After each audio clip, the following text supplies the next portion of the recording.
The Great Gilly Hopkins, Chapter 8, The One-Way Ticket. Now this word that keeps coming up regarding Gilly, sabotage. She keeps sabotaging herself, and I guarantee you that letter she wrote to her mother is going to come back to haunt her. The One-Way Ticket. Not everything in the letter to Courtney had been absolutely true, but surely the part about Trotta being a religious fanatic was. She read the Bible and prayed every day, always joining Mr. Randolph's grace over the food. Besides, anybody who started for church at 9 o'clock in the morning on a Sunday and didn't get home until after 12:30 had to be peculiar. Sunday mornings were torture for Gilly. The church was a strange little white frame building stuck up on a hill behind the police station, built when the city was a country town instead of part of the metropolitan Washington sprawl. The church didn't fit in the modern world any more than the people who went there did. The children's Sunday school class, in which both Gilly and W.E. were lumped with 5 other 6 to 12-year-olds in the church, was presided over by an ancient Miss Minna Applegate, who reminded her 7 little charges every Sunday that she had been saved by the Reverend Billy Sunday. Who the hell was Billy Sunday? He sounded like a character from the comics. Billy Sunday, meet Brenda Starr. Also, Miss Applegate neglected to say what Billy Sunday. What did he save her from? A burning building? The path of a speeding train locomotive? Or indeed, having been so luckily preserved, what good had her pickling accomplished for either herself or the world? Old Miss Applegate would do things like lecture them on the 10 Commandments, and then steadfastly refuse to explain what adultery was. But Miss Applegate, an 8-year-old boy had sensibly asked, if we don't know what adultery is, how can we know if we're doing it or not? Gilly, of course, knew all about adultery. In whispered conversations between Sunday school and church, she offered for sale not only the definition of what the word meant, but some juicy neighborhood examples, which had lately come to her attention thanks to Agnes Stokes. In this way, she gained 78 cents in coins previously designated for the church collection plate. The preacher was as young as the Sunday school teacher was old. This preacher, he was high on getting saved and other matters of eternal preservation. But his grammar, his grammar was worse than Trotter's, and to Gilly's disgust, he would stumble over words of more than one syllable whenever he read the Bible. Nobody but a religious fanatic would put up with such gross ignorance for over an hour every week of their lives. Nobody but religious fanatics and the innocent victims that they forced to go to church. Unlike some of the women, Trotta didn't carry on over the preacher at the church door, which made Gilly bold enough to ask once, "How can you stand him?" It was the wrong question because Trotta sucked in her breath and glowered down at her like Moses at the Israelites' golden calf. "Who am I," she thundered, "to pass judgment on the Lord's anointed?" Would anybody but a fanatic say a stupid thing like that? Mr. Randolph went to the Black Baptist Church. The same taxi that took Trotter and the children to the White Baptist Church dropped him off on the way and picked him up on the way home. Gilly noted that the Black Baptists dressed fancier and smiled more than the White Baptists. But their services lasted even longer, and often William Ernest would have to go run in and get Mr. Randolph out of his service while the taxi meter impatiently ticked away. It was usually past 2 o'clock by the time they got out of their Sunday clothes, cooked dinner, and finally sat down to their long, lazy meal.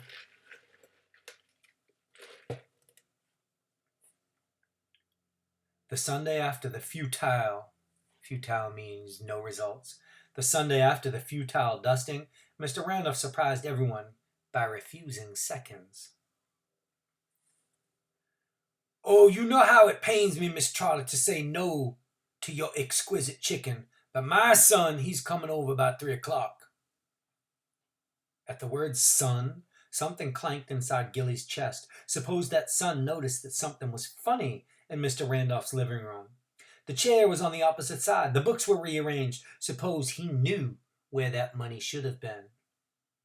"Oh, you got time for a piece of pie now, Mr. Randolph, don't you? I'm having cherry pie today." "Ooh, cherry, my." Mr. Randolph held his bony thumb and index finger an inch apart. "Oh, just about so much, all right?" "I'm helpless before your cherry pies, Miss Trotter. Totally helpless." He was chewing the pie blissfully when suddenly he stopped. Oh, my, have I gotten any spots on my clothes? My son gets upset." Trotter put her fork down and studied him. "You look good, Mr. Randolph. Only just a little something on your tie." "Oh, mercy, that boy's always looking for some excuse to say I can't take care of myself, so he can drag me over to his big house in Virginia." He dipped his napkin into his water, and he tried to dab his tie, completely missing the offending spot. "Oh, shoot, Mr. Randolph, let me go get you one of my Melvin's old ties to wear. I don't know why I still got so many of his things around anyhow." She sniffed as if to clear away a memory of the late Mr. Trotter. "Gilly, run up to my room and look in the back of the closet, will you? There's a dozen or so ties on a coat hanger." Before Gilly got out the door, she added, "Just pick a nice one, you hear? None of the real loud ones." She turned half apologetically to Mr. Randolph. "Sometimes in those last years of his life, if my Melvin was feeling low, he'd go out and buy himself a wild tie and wear it every day for a week. I guess I should praise the Lord it wasn't some wild woman he was hanging around his neck." Mr. Randolph giggled. "Gilly, bring me one of them wild ones. I need to wake up that 50-year-old senior citizen that I got for a son." Trotter threw back her massive head and belly laughed. "Whoo! You some kind of man, Mr. Randolph." "Well, you some kind of lady."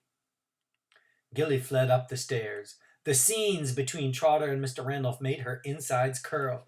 It was weird to see old people carrying on like that.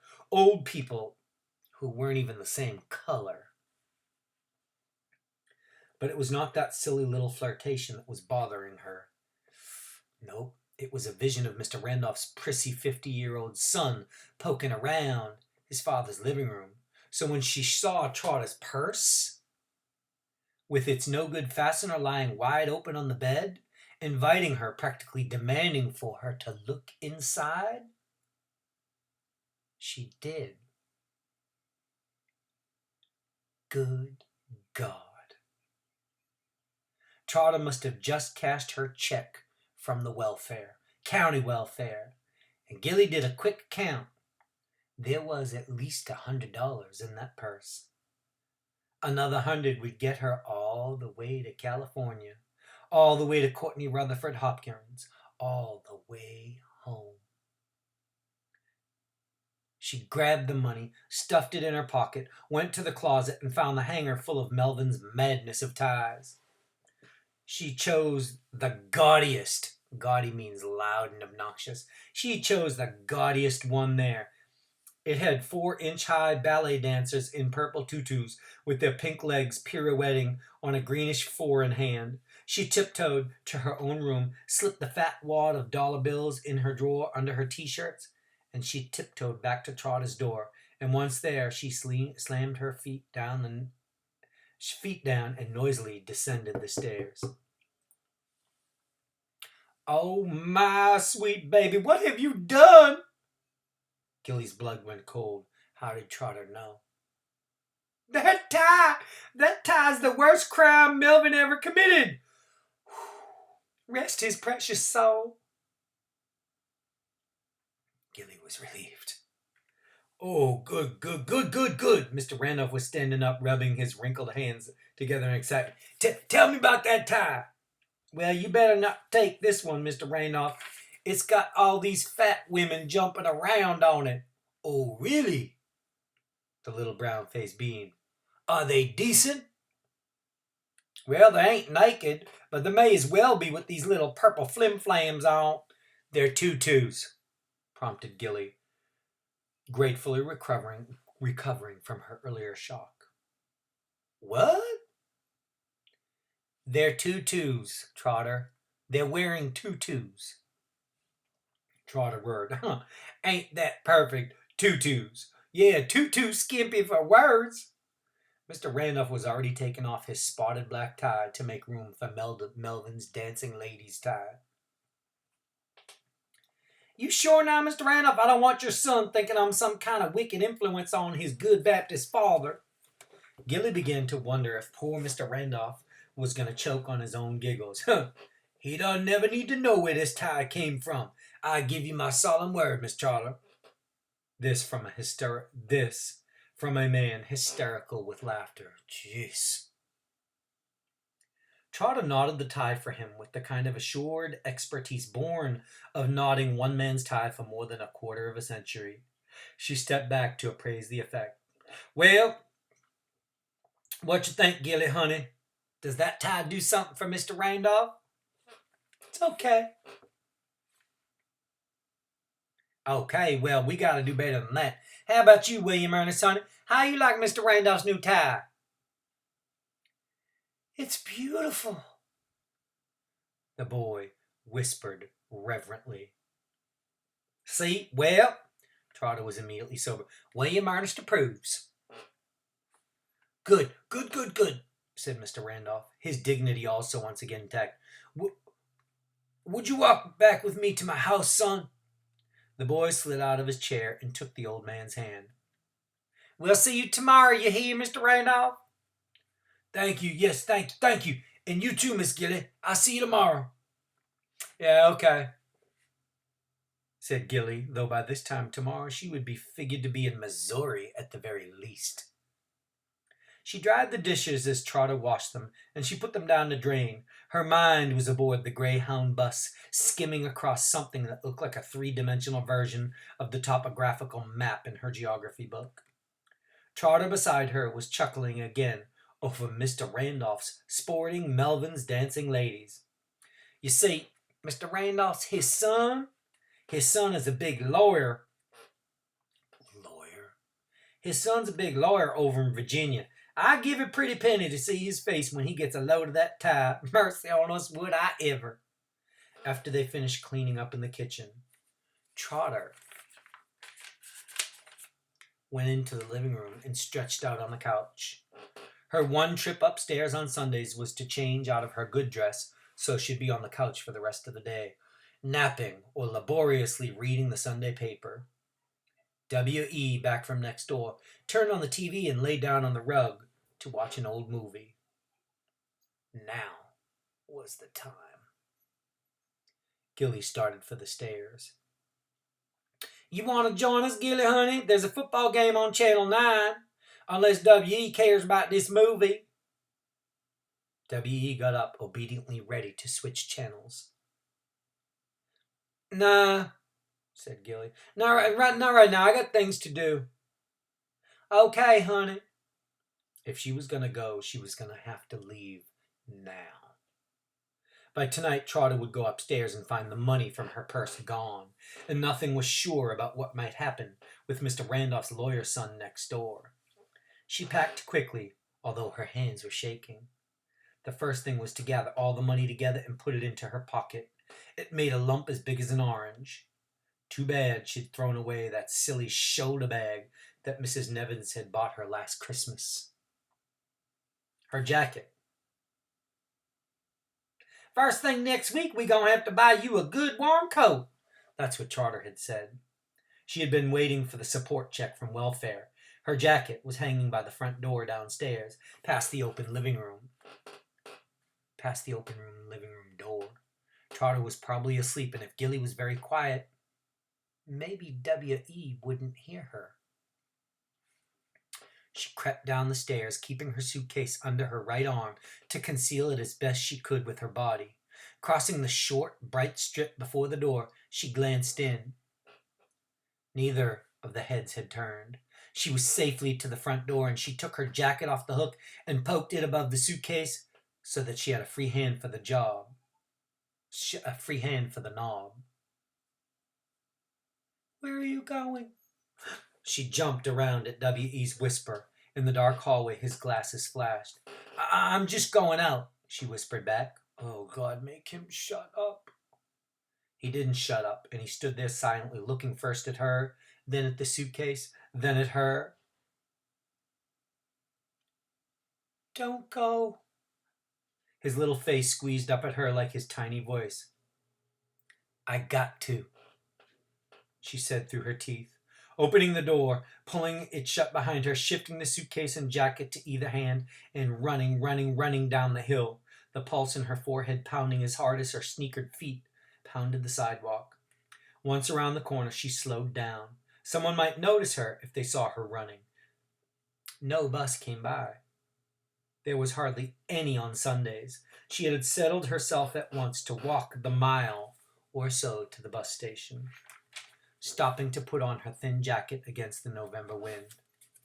The bus would be heated, she reminded herself, and in California, the sun always shines. It was dusk. That means the sun's going down. By the time she got to the bus station, she went straight to the ladies' room and combed her hair and tucked her shirt into her jeans. She tried to tell herself that she looked much older than 11. She was tall but totally bustless. Oh, hell. She zipped up the jacket, stood up straight, and went out to the ticket counter. The man didn't even look up. I want a ticket to California, please. And as soon as the words were out, she heard her mistake. California where? He glanced up now, looking at her through half-open lids. San Francisco. San Francisco, California.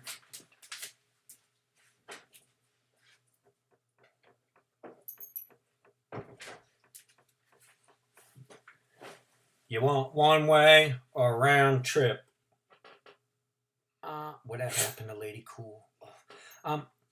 One way.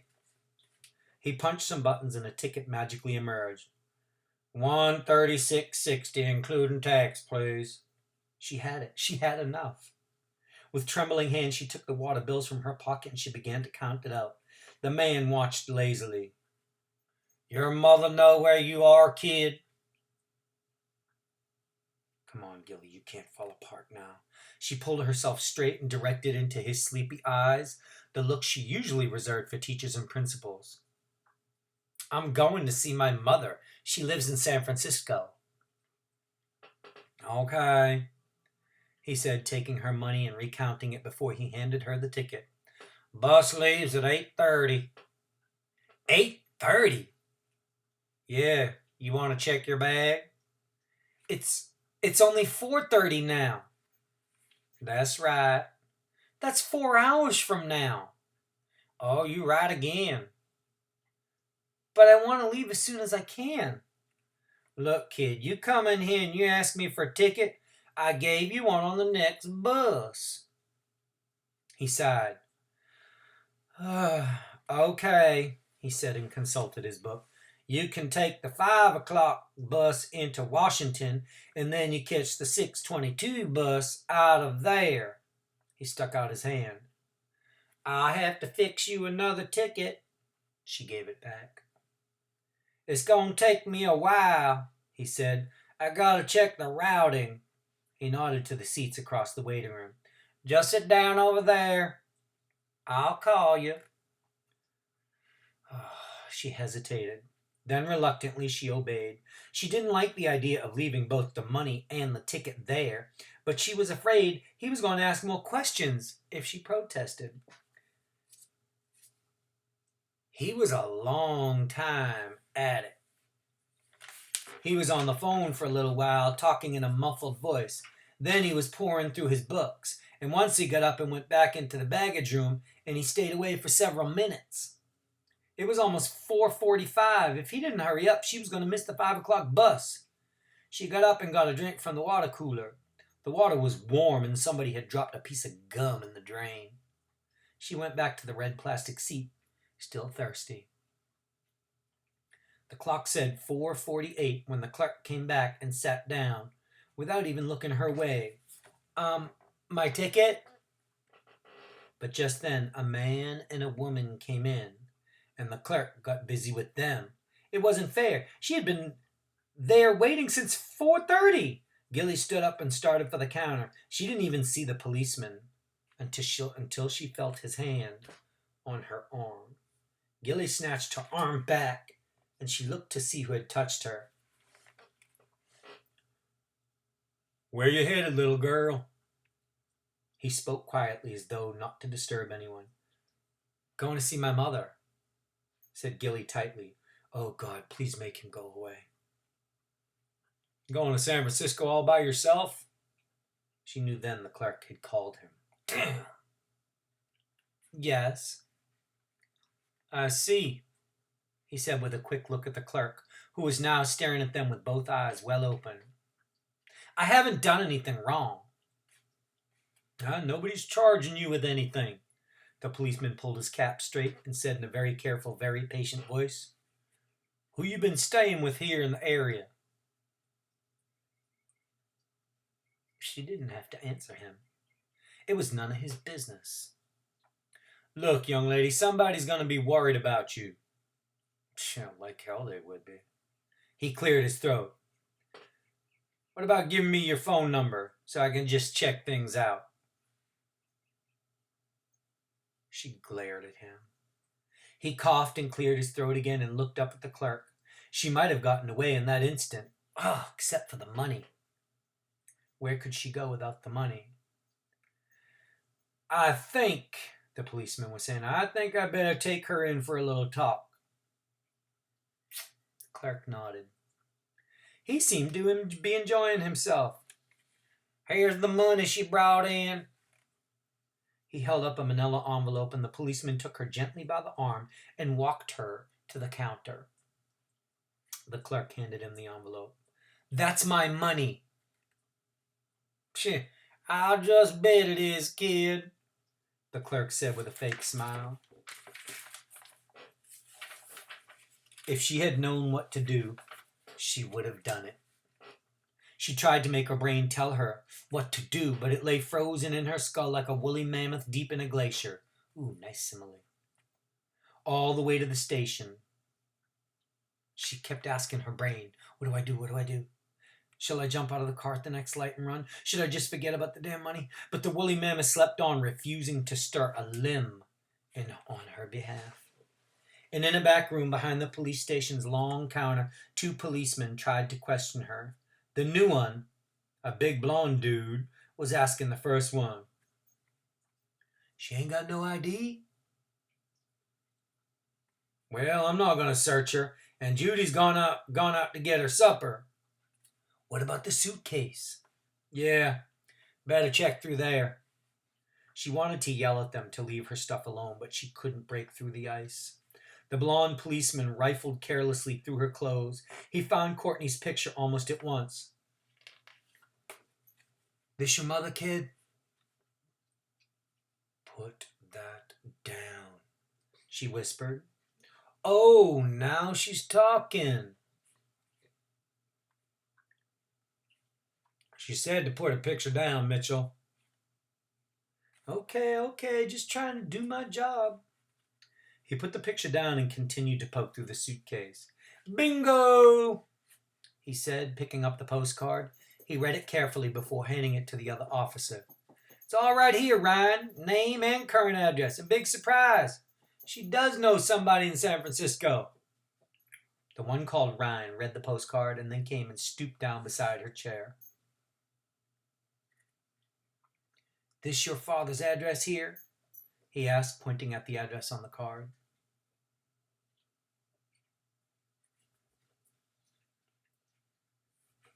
She sat perfectly still,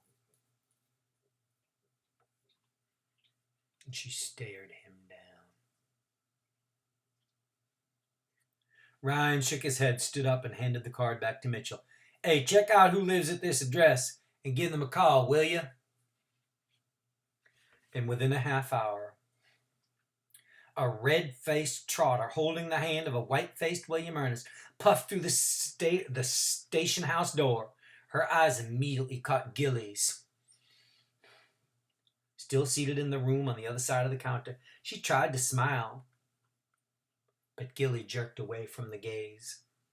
The policewoman was back from her supper and on duty at the counter. Mamie Trotter. Trotter was puffing worse than if she'd run up her steps. I got a taxi waiting outside with no money to pay. Just a minute, please.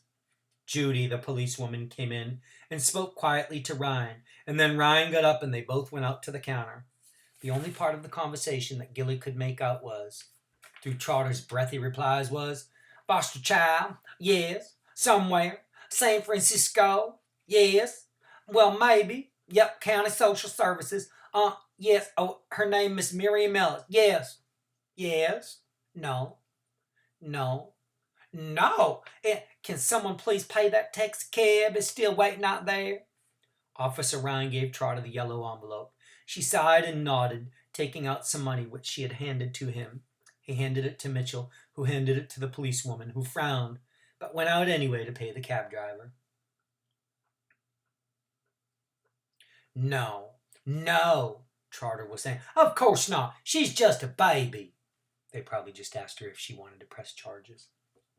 Trotter was still shaking her head at Ryan as he brought her back around the counter, W.E. clutching at her shabby coat. Trotter's breath had returned, but her voice shook as she spoke to Gilly from the doorway. I come to take you home. Gilly, honey, me and Willem Ernest, we come to get you. Ryan came all the way in and stooped down again beside her. Young lady, Mrs. Trotter isn't going to press charges. She wants you to come back. Press charges? Oh, the money. Did this stupid man think that Trotter would have her arrested?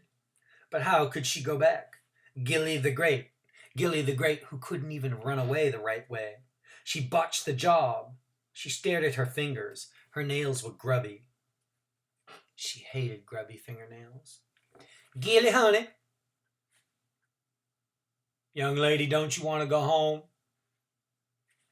Want to go home? Do I want to go home? Where the heck do you think I was headed? She thought. And when she didn't answer him, Ryan stood up. Yeah, maybe we should keep her tonight and call social services in the morning. You mean to lock that child up? She'd be safe. It'd just be overnight. You don't think for 1 minute I'm going to let you lock up a child of mine in jail now, do you? Man, maybe it would be for the best. Best? What you mean? What you trying to say? Well, she really doesn't seem to want to go with you, Mrs. Trotter. Now, I don't know. Oh, my dear Lord. Oh, my dear Lord. It was the closest to cursing that Gilly had ever heard Trotter come to. She looked up into the fat, stricken face. Oh, my dear Lord, what I'll do? What can I do?